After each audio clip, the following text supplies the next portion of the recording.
Alright guys, hey, real quick here for you vintage electronic and radio and TV people. I picked this up the other day very cheap from an antique store that was going out of business.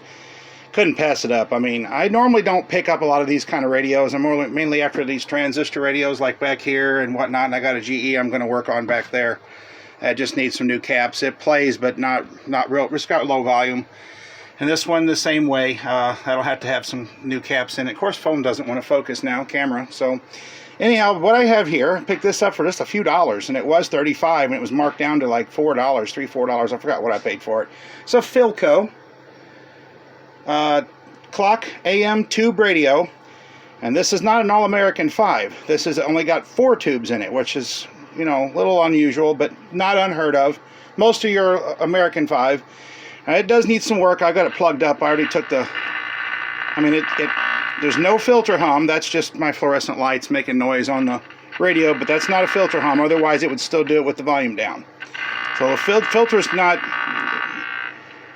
but as you can see, it doesn't want to pick up any stations really. I can get a few things. It's trying.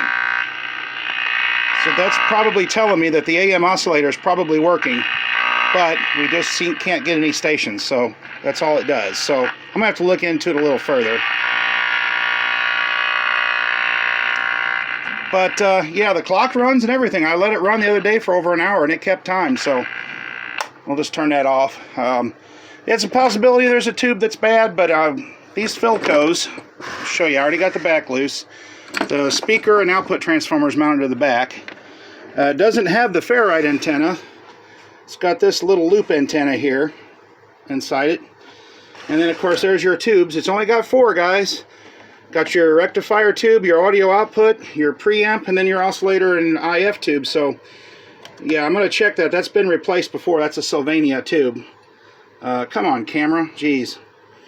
So, but my suspicions, and it's a possibility, it's only got 1 IF can.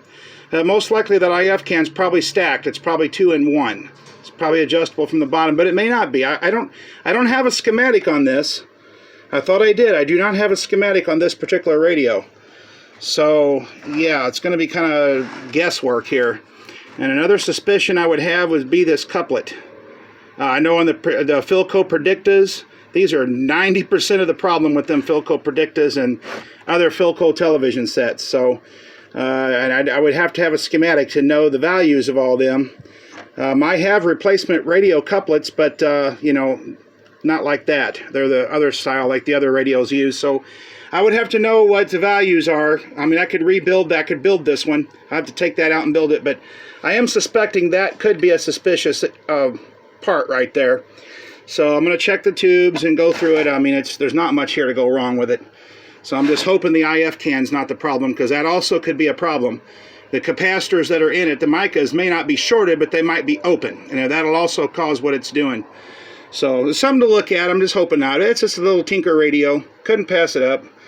So yeah, I'm thinking the problem may be this can, and it could be that couplet, but the couplets, a lot of that couplet's in the audio circuit, so, and that seems to be fine, but not to say that it won't interfere. Anyway, just thought I would show this real quick, guys. It's pretty fascinating. It's got the original electrolytic filter, and it's not bad, at least not yet. So we'll check it out, but only got 1, 2, 3, 4 tubes.